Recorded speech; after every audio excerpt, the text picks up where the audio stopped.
titulares. Guillermo Churuchumbi vuelve a ser elegido como coordinador nacional de Pachacutic. El Ministerio de Energía anunció que este fin de semana no habrán cortes de luz. Agricultores solicitarán a la nueva asamblea que fiscalice importación de arroz. Un carro explotó afuera de una discoteca en Guayaquil. Policía investiga el hecho.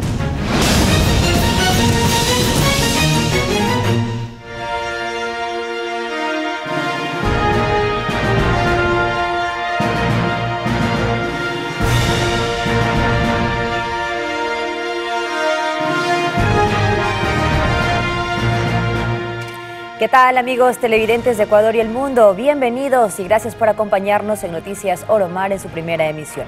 Para el 14 de noviembre, cuando el presidente electo Daniel Noboa se reúna con Guillermo Lasso, el nuevo mandatario anunció que ya tendrá conformado su gabinete de seguridad. Iniciamos con esto, Pedro, buenos días. Hola, ¿qué tal, Katy? En otro tema les contamos que luego de haber transcurrido 2 días de los enfrentamientos en la penitenciaría litoral, el SNAI decidió pronunciarse sobre lo sucedido, informando que producto de los disturbios hubo un fallecido y 14 heridos. Aquí empezamos. Dentro de la investigación previa por el presunto delito de peculado que involucra al expresidente o vicepresidente Jorge Glass y Soledad Padilla, la Fiscalía General del Estado convocó a la prefecta de Pichincha a rendir su versión. Continúa la investigación previa por el delito de peculado que involucra a la prefecta de Pichincha, Paola Pavón. La Fiscalía General del Estado convocó a la autoridad para este 17 de noviembre y así rendir versión sobre la contratación y las labores que Soledad Padilla mantuvo en la prefectura de esa localidad entre 2019 y 2023. La indagación de este caso se abrió el pasado 24 de octubre. Luego de la filtración de un audio que involucra al ex vicepresidente Jorge Glass, a Padilla y a la autoridad del Cabildo. La versión a la que es convocada Pavón fue solicitada por su defensa. Como parte de la información requerida por la Fiscalía, la Prefectura de Pichincha ya habría facilitado informes sobre la creación de los cargos que ocupó Padilla desde el 5 de noviembre del 2019 e información del área de recursos humanos sobre la selección, el sueldo, informes de trabajo y otros documentos de registro. Entre los delitos contra la eficiencia de la administración pública se encuentra el delito de peculado. Los implicados en esta problemática podrían ser sancionados con pena privativa de libertad de entre 5 a 13 años. Katia Mero, Noticias Oro Mar. La Corte Nacional de Justicia acogió el pedido de Fiscalía y ratificó el arresto domiciliario para el excontralor Pablo Celi y su hermano por el presunto delito de cohecho. En el caso China Camp, la investigación señaló como autor directo al ex titular de la Contraloría, que ya habría encabezado una estructura que cobró sobornos a cambio del desvanecimiento de glosas. Además, se reveló que la empresa asiática habría entregado a Celi más de $1.300.000 para efectuar la anulación de la glosa. Y mucha atención, legisladores de distintas bancadas han anunciado las alianzas que han hecho de cara a la primera instalación de la Asamblea Nacional, en la que decidirán quiénes serán las autoridades. Los legisladores que quedaron electos en las elecciones extraordinarias están llegando a la Asamblea para entregar documentos y prepararse de cara a la instalación de la primera sesión. Entre los asambleístas que se han hecho presentes está Patricia Núñez, de Revolución Ciudadana, quien aseguró que no serán oposición para el gobierno entrante. Nosotros siempre hemos planteado que nuestra predisposición está ahí para hacer un trabajo en conjunto por velar por los derechos de la ciudadanía, entendiendo que si el gobierno pues va por esa línea, por cumplir su plan de trabajo, por cumplir su plan de gobierno, nosotros estaremos trabajando en conjunto. Además, informó en qué trabaja el movimiento. Pues estamos organizando el tema de las comisiones, organizando también algunos temas, acuerdos que esperamos que se vayan dando para que podamos pues ya empezar el 20 con pie firme. Veamos cómo se van dando estos acuerdos, que ya es una responsabilidad de nuestros compañeros que están al frente. En el caso de la Revolución Ciudadana, nuestra compañera Viviana Veloz, que está como presidenta de la bancada. Mientras que Esperanza Moreta, del Partido Conservador, anunció con quienes hicieron alianza. Con el Partido Social Cristiano, porque siempre por nuestra ideología política, vengo del movimiento social conservador del CACHI, hemos tenido mucha afinidad en los proyectos que se han presentado. Entonces, hoy es el momento también de continuar con ese trabajo. Y Sociedad Patriótica también hizo alianza con el Partido Social Cristiano. Es una alianza, hemos sido muy orgánicos nosotros desde que empezamos en el Partido Social Patriótica, 23 años. Sí nos entregó también una alianza a nivel de provincia y a nivel nacional con el Partido Social Cristiano. Yo voy a honrar la alianza, me voy a mantener firme en el bloque del Partido Social Cristiano y aliado. Finalmente, luego de la primera sesión del Pleno, que será crucial, se podrá conocer cómo quedan conformadas las bancadas. Anaí Vélez, Noticias Oromar. Les contamos ahora que la sesión de instalación de la nueva Asamblea Nacional se adelantó para el próximo viernes 17 de noviembre. Aquello fue confirmado la noche de este jueves 9 mediante un comunicado oficial de la Administración General del Legislativo. Previamente estaba previsto que el acto se desarrollaría el 20 de noviembre. Pero la sesión está programada para las 10 en el Salón Nela Martínez y antes del programa los 137 asambleístas electos deben entregar hasta las 15:30 del 16 de noviembre la documentación que habilita su posesión, como la constancia de otorgamiento de declaración patrimonial jurada electrónica de inicio de gestión. Y en otro tema, Guillermo Churuchumbi fue electo nuevamente como coordinador de Pachacutic tras repetición de las elecciones por disposición del Tribunal Contencioso Electoral. Más de 1.300 militantes de Pachacutic acudieron a las urnas para votar por el representante del movimiento. La contienda se disputaba entre Guillermo Churuchumbi y Cecilia Velázquez, pero finalmente se decidieron por Churuchumbi, quien el pasado 29 de abril ya había ganado, pero por disposición del Tribunal Contencioso Electoral se anularon las elecciones. El primer congreso que se desarrolló el 29 de abril fue absolutamente con transparencia, de nuestra parte al menos. Sin embargo, el juez dio la razón y tuvimos que tuvimos que repetir. En los resultados que tenemos aquí, de acuerdo a la firma del Tribunal Electoral del Movimiento Pachacutic, Guillermo Churuchumbi 451 votos. En la lista B de la señora Cecilia Velázquez de 416. El proceso se llevó a cabo en las delegaciones del Consejo Nacional Electoral en las 24 provincias y en 3 circunscripciones del exterior desde las 9 de la mañana hasta las 5 de la tarde. Exigir al Tribunal Electoral de Pachacutic y también al Consejo Nacional Electoral que se respete la decisión del pueblo. Hemos tenido una democracia interna del movimiento Pachacutic en esta segunda vez. Tras estos resultados, se prevé que este viernes se realice la proclamación oficial, mientras que para las impugnaciones se dará un plazo de 10 días. De lo contrario, el CNE procederá con la inscripción y registro de la nueva directiva de Pachacutic. Anaí Vélez, Noticias Oromar.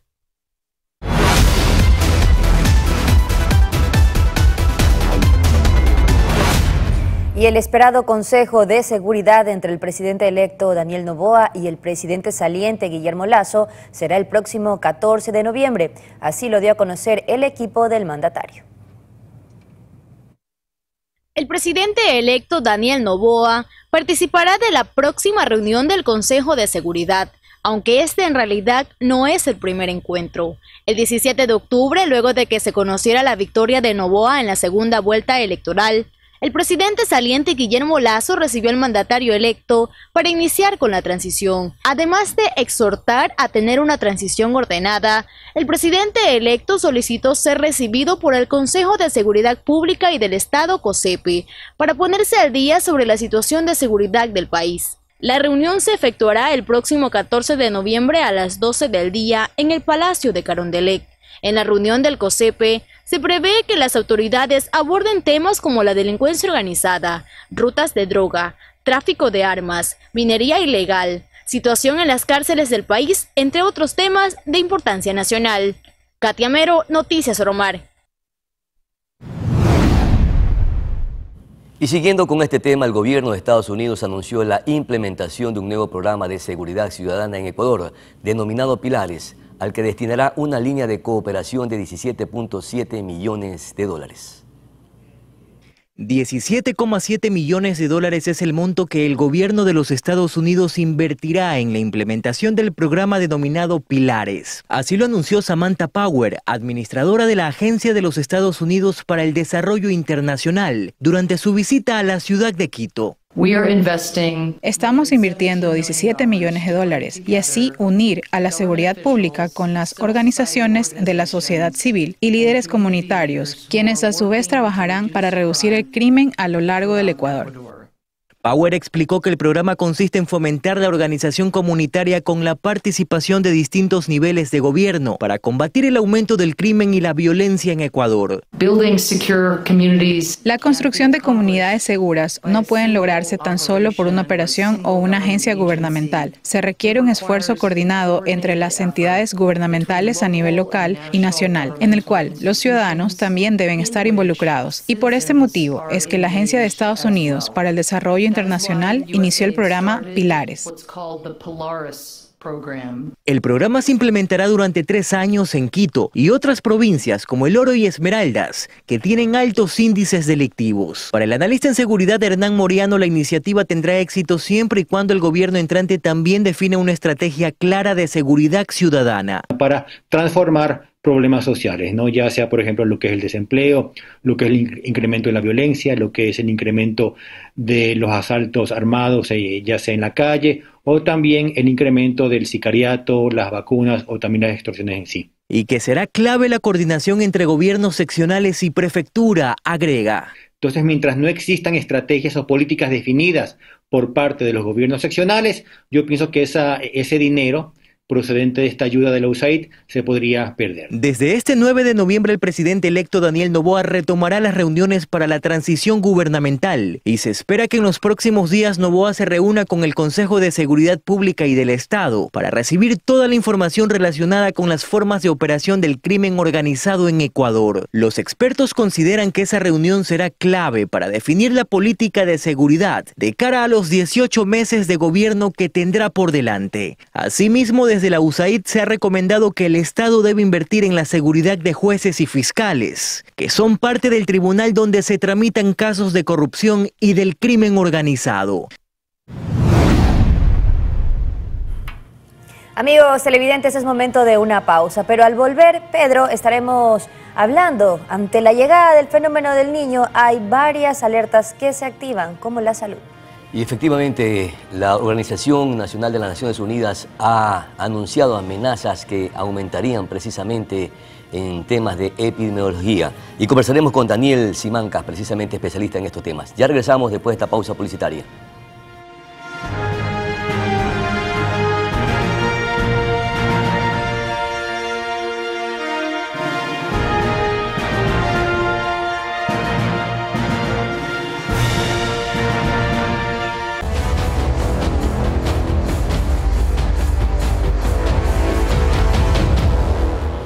Representantes agrícolas solicitarán a la nueva asamblea la fiscalización del proceso de importación de arroz, ya que aseguran que la producción nacional es suficiente, incluso cuentan con un excedente en caso de ser necesario. Que en Ecuador se produce suficiente arroz para afrontar un eventual desabastecimiento es lo que aseguran desde el Comité de Defensa del Agricultor. Por ello rechazan el proceso de importación desde Uruguay. En este año se va a producir 1.056.000 toneladas de arroz pilado y el país consume 700.000 toneladas de arroz pilado al año, teniendo como todos los años ha existido excedentes de 356.000 toneladas. Siempre el país ha sido exportador de arroz y lo que nos molesta en este caso es que se generó un informe de parte del Ministerio de Agricultura donde decía que iba a haber escasez de arroz en los meses de julio y agosto. También denuncian que se estaría exportando arroz a Colombia de manera privada e ilegal, como un método para crear un falso desabastecimiento y así justificar la importación. Los industriales están enviando arroz hacia Colombia de forma de contrabando, porque llegan los camiones y las tractomulas colombianas a las piladoras a llevarse el arroz. Obviamente ellos verán cómo lo pasan, pero es de conocimiento público que está existiendo este tipo de exportación. ¿Para qué? Para crear un falso desabastecimiento y poder justificar la importación de las 63.246 toneladas que está en el acuerdo COMEX. García señala que nunca hubo escasez a mediados de 2023, sino que se trató de un retraso de la cosecha por el invierno. Por ello, además de los recursos legales que han presentado, una vez que se instale la asamblea solicitarán la fiscalización del proceso de importación, pues afirma que es un perjuicio para los pequeños productores. Vamos a solicitar incluso hasta la Comisión de Desarrollo Económico y también vamos a solicitar ante la Comisión de Soberanía Alimentaria y Desarrollo Agropecuario la fiscalización de este proceso de importación que nosotros lo consideramos ilegal e inapropiado, porque es que la importación, como se establece en la resolución COMEX y como establece también la SENAE, le da libertad tanto a los industriales como a los centros, a las comercializadoras o las grandes cadenas de comercialización. Ellos pueden traer el producto y nosotros pudimos apreciar que en una cadena de comercializadora está existiendo una marca de arroz uruguayo que corresponde a la misma importación de las 15.000 toneladas. Frente a esta situación en la que, según ellos, las autoridades no han reaccionado adecuadamente ni para almacenar el arroz, pues los silos del Estado estarían vacíos, ni para cerrar las fronteras y evitar que el producto se escape a Colombia, entregarán documentos al nuevo ministro de Agricultura para que se transparenten los procesos y se les dé prioridad a los 45.000 pequeños productores que abastecen el 70% de la producción nacional. Luego de agotar los recursos judiciales y en caso de no recibir respuesta, no descartan tomar otras medidas, como por ejemplo salir a las calles. Tania Loor, Noticias Oro Mar. En otros temas, trabajadores y empleadores se reunieron este jueves 9 de noviembre para empezar a definir el salario básico del 2024. Los trabajadores solicitan que el sueldo se equipare a la canasta vital, es decir, $550, mientras que los empresarios piden que prevalezcan las posiciones técnicas. La reunión se efectuó desde las 15 horas en Quito, sin embargo, hasta el momento no existe un pronunciamiento oficial. Recordemos que de no llegar a un acuerdo entre las partes, el monto quedará establecido en $475, cumpliendo así con la oferta de campaña del presidente Guillermo Lasso de subir cada año $25. La Cámara de Comercio de Quito reveló elevadas pérdidas económicas por cortes de energía eléctrica. Los detalles en la siguiente nota. Las cuentas, montos y porcentajes por los cortes de energía eléctrica son demasiado elevados en la capital. El país pierde $18 millones cada hora que se interrumpe el suministro eléctrico. La Cámara de Comercio de Quito revela que el 85% de las empresas ha tenido un impacto en su negocio producto de los apagones. El 27% de los agremiados a la Cámara son afectados por la inseguridad que los cortes generan, lo que imposibilita emitir facturas, o por el no ingreso de compradores por carecer de electricidad. Otro 25% habla de disminución importante de sus ventas, sin considerar las pérdidas por daños en los equipos provocados por la falta del fluido eléctrico. A esto se le suma que las desconexiones eléctricas, como amablemente las llama el régimen, se producen en los meses de noviembre y diciembre, y días previos al cobro del 10º por Navidad. Y que normalmente en los negocios comerciales son los meses en los que se tiende a compensar un poco las pérdidas que se vienen acarreando en el resto del año. El impacto en el pequeño comercio aún es más evidente. María Chiriquinga tiene como negocio la venta de helados y experimenta directamente en sus ventas el daño por los apagones. Y si es que no se me hacen agua los helados, me afectan aún más incluso. Días atrás el gobierno convocó a los empresarios para solicitarles que gestionen energía eléctrica por 100 megavatios a fin de que no ocupen del sistema nacional interconectado. En este sector, en cambio, le expresaron al régimen sus dudas, así como sus frustraciones por las ofertas realizadas por las autoridades energéticas. Porque nada de lo que se conversó se ha cumplido. La Cámara de Comercio Capitalina realizará una propuesta al nuevo gobierno donde se plantea la forma para generar eficiencia energética y seguridad energética. ¿Por qué no le presentaron al actual régimen este plan? Solo ellos tienen la respuesta.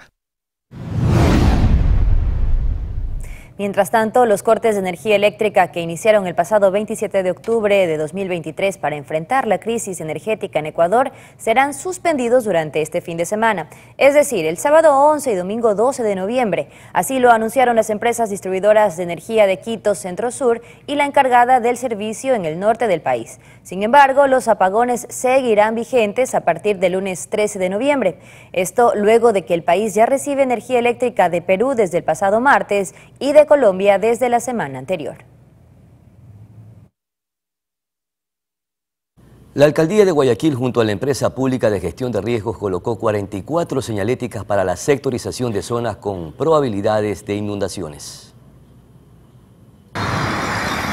La Autoridad de Tránsito y Movilidad de Guayaquil colocó 44 señaléticas verticales en conjunto con la Municipalidad y la Secretaría de Gestión de Riesgos, de que cumplen con la normativa de INEM y la sectorización levantada en zonas de riesgo para dar a conocer cuáles podrían ser los lugares de probabilidad de inundaciones ante la llegada del fenómeno del Niño. En la cuenta de X de la ATM de Guayaquil indicó que se colocaron en distintos sectores de la urbe como Monte Sinaí, Prosperina, Voluntad de Dios, Samanes, Urdesa, Kennedy, Estero Salado, Suburbios, entre otros, las señaléticas de prevención. En un enlace radial de este miércoles 8 de noviembre, el alcalde de la ciudad, Aquiles Álvarez, indicó que se cuenta con un presupuesto de $25 millones para labores de prevención ante el Niño en Guayaquil. Afinando los presupuestos de las diferentes direcciones, empresas públicas y fundaciones, hemos priorizado en la prevención para el fenómeno del Niño. En todo el holding municipal, entre empresas públicas, fundaciones y direcciones, hay un monto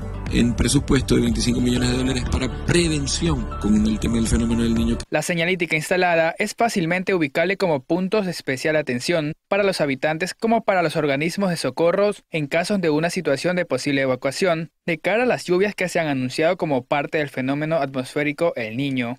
Trabajando con empresas públicas de seguridad, las diferentes direcciones municipales, ATM y demás, ¿no? EMAPAC, por supuesto que es fundamental, con el plan choque, donde se han invertido y se están invirtiendo $7.5 millones para evitar que el problema del fenómeno del Niño, si es que termina de llegar acá, sea más fuerte de lo que... Finalmente, con la información reciente del EFREN, señalan que el Niño se manifestaría con fuerza a partir de la primera quincena de noviembre de 2023. Debido a esto, la ATM y el municipio ya se preparan, pues el fin de esta señalización es convocar a la atención de los ciudadanos y los organismos de socorro en caso de una eventual evacuación. Amigos televidentes, vamos a una pausa comercial. Ya volvemos porque tenemos temas importantes que tratar. Y con la llegada del fenómeno del Niño se dice que recrudecerán algunas epidemias. De eso estaremos conversando con Daniel Simancas, epidemiólogo de nuestro país. Volvemos de inmediato.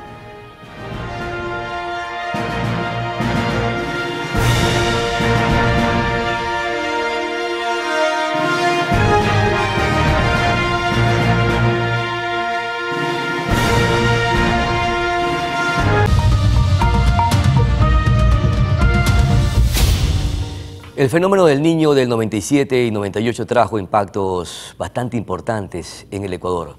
Este año ya se ha anunciado precisamente a partir de a mediados de noviembre, diciembre, enero y febrero que tendremos nuevamente la presencia del fenómeno climatológico El Niño. ¿Cuáles serán sus impactos? Para ello nos acompaña Daniel Simancas, él es epidemiólogo de nuestro país. Muchísimas gracias por atender esta conversación, doctor.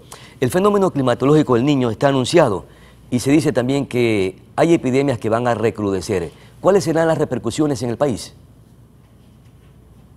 Bueno, buenos días, muchas gracias por la invitación. En verdad estamos pues muy preocupados por los anuncios de la llegada de este fenómeno del Niño. Pues como todos sabemos, desde hace mucho tiempo el fenómeno del Niño ha azotado el país, incluso en el 97, 98, si no me equivoco, pues causó alrededor de 208 muertes. Entonces no es algo que debemos subestimar. Las enfermedades más importantes, así como un panorama general, son el dengue, la leptospirosis, la mordedura de serpientes, picadura de alacranes, conjuntivitis, infecciones urinarias y vaginales son quizá las enfermedades que más explotan en este fenómeno, ¿no?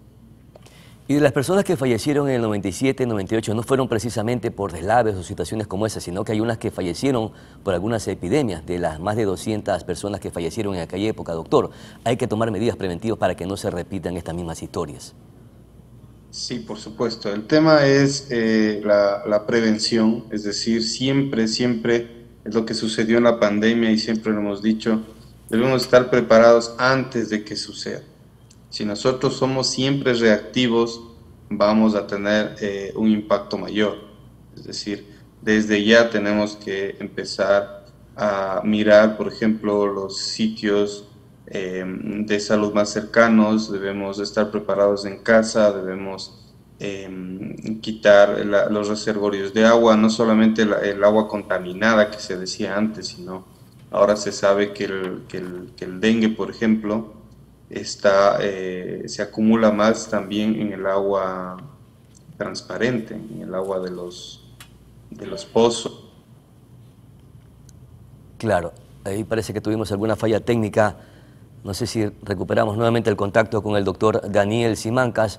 Parece que se ha desconectado. En todo caso, o probablemente, como está sucediendo en algunas partes del país, se quedó sin el servicio de energía eléctrica. Esperamos nuevamente retomar el contacto porque tenemos algunas interrogantes que son sumamente importantes, porque también se dice, y esto es un anuncio del Ministerio de Salud Pública, que el país en estos instantes supera los 23.000 casos de dengue, considerada una de las cifras más altas de los últimos años. ¿Qué pasaría? Y esta es otra de las preguntas que le estamos formulando al doctor y ojalá que podamos tener el contacto. En todo caso, esperamos recuperar la conexión, salvo que se haya quedado sin energía eléctrica, entonces ahí sí es inevitable. Sabemos que estamos con este problema de racionamiento. En todo caso, pedimos disculpas. Ojalá que en el transcurso de la mañana podamos retomar la información. Vamos a continuar con más novedades e informaciones aquí en Noticias Oromar.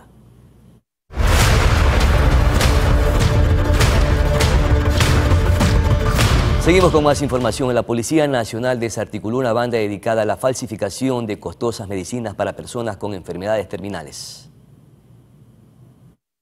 Se desplegó durante toda la madrugada para realizar 17 allanamientos y detener a 17 personas de un total de 18 que tenían orden de detención debido a una investigación de varios meses que Fiscalía había realizado a una banda dedicada al contrabando, falsificación y adulteración de medicinas. Dentro de los allanamientos se ha logrado la aprehensión de 18 unidades móviles en 17 inmuebles allanados, también varias unidades de tapas plásticas, envases plásticos, 300,000 unidades de medicamentos aproximadamente, 100,000 unidades de insumos médicos.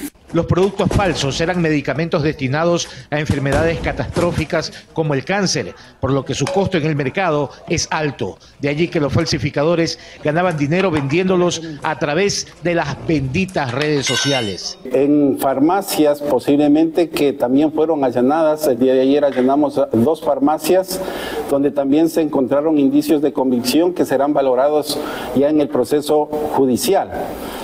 También se expende este tipo de medicinas a través de las redes sociales, ubicando a los ciudadanos que por necesidad de su salud buscan precios económicos para acceder a las mismas. Un laboratorio clandestino fue allanado en Mucho Lote 2. Así también se decomisó una gran cantidad de material impreso, como cajas con fechas de caducidad que se sospecha eran utilizadas para engañar al consumidor.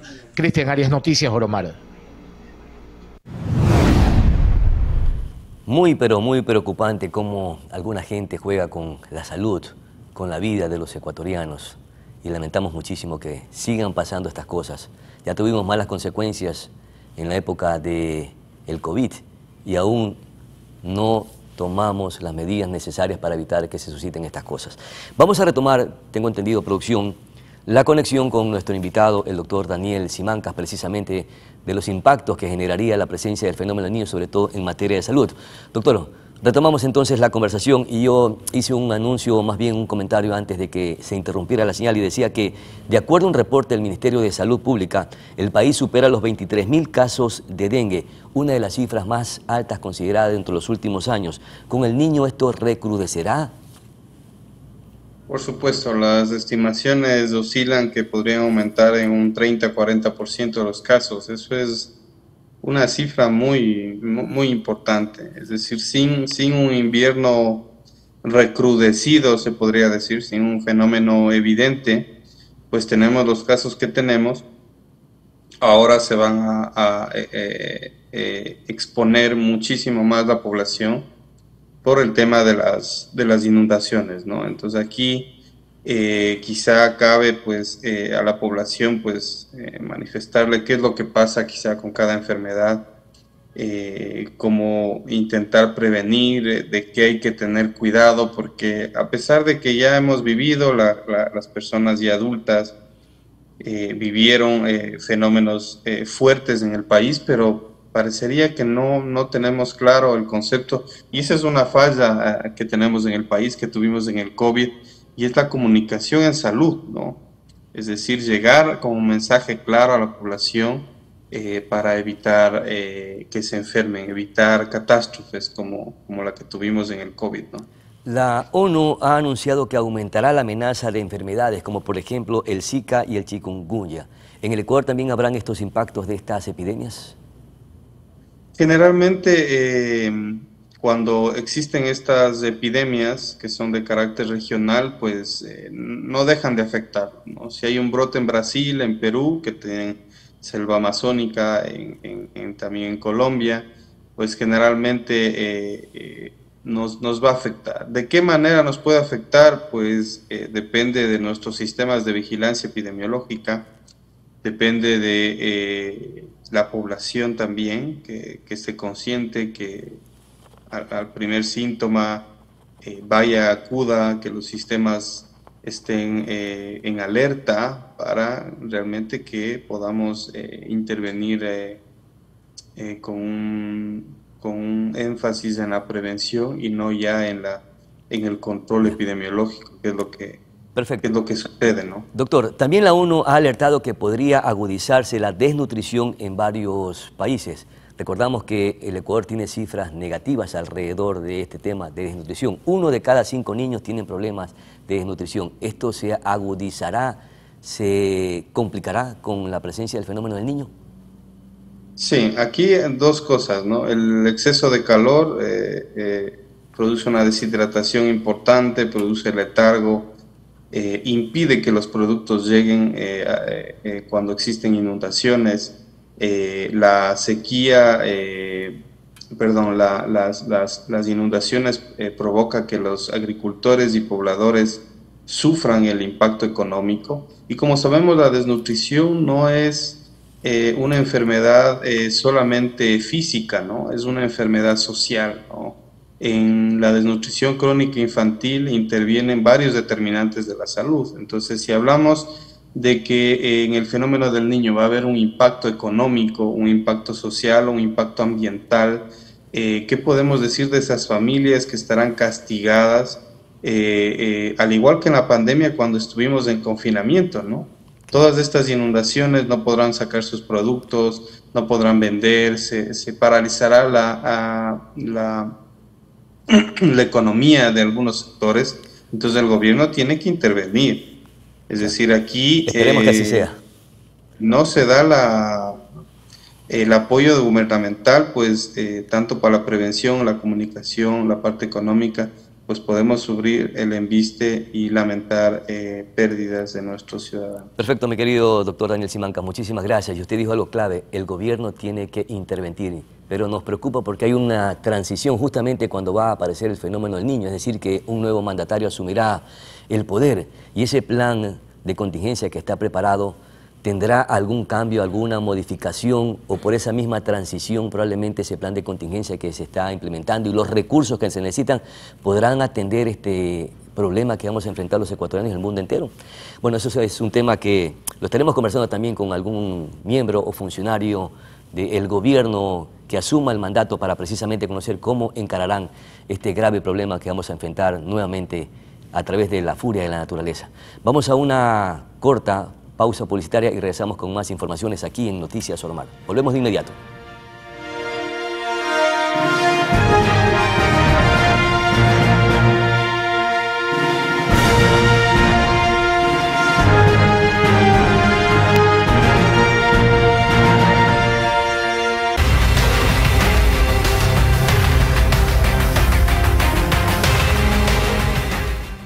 Seguimos con más noticias, amigos. Les contamos que la explosión de un carro en los exteriores de una discoteca ubicada en la Garzota de Guayaquil provocó momentos de terror en los habitantes. En videos divulgados en redes sociales se logra apreciar la magnitud del incendio. Hasta el sitio se movilizó personal del Cuerpo de Bomberos para controlar el flagelo.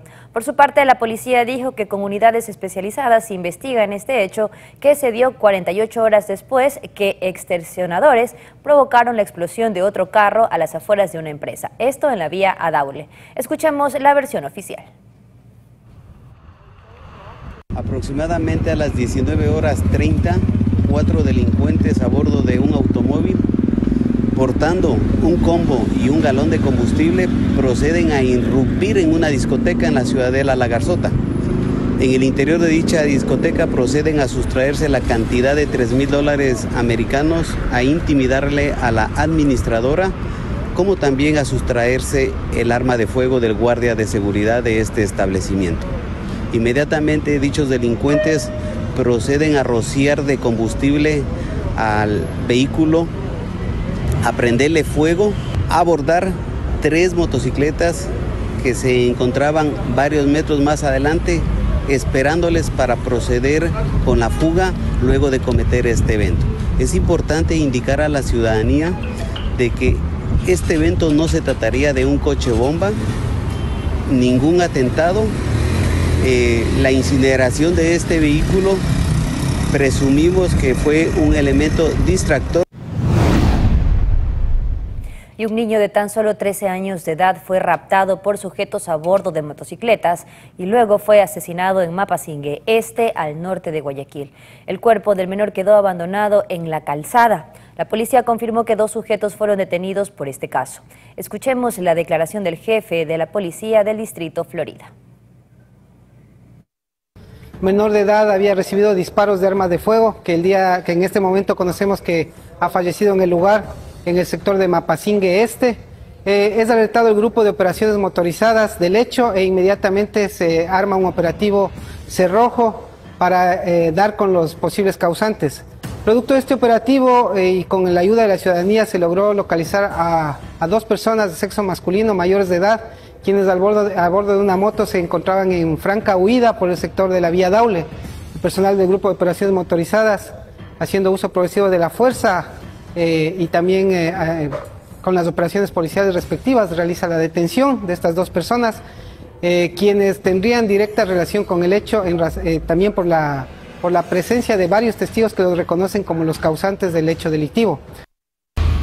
Así despedimos este espacio de noticias, amigos televidentes. Muchísimas gracias por acompañarnos. De mi parte les deseo que tengan un excelente fin de semana. El lunes tendremos más información y entrevistas para seguir generando corrientes de opinión aquí en Noticias Oromar. Felicidades, excelente fin de semana.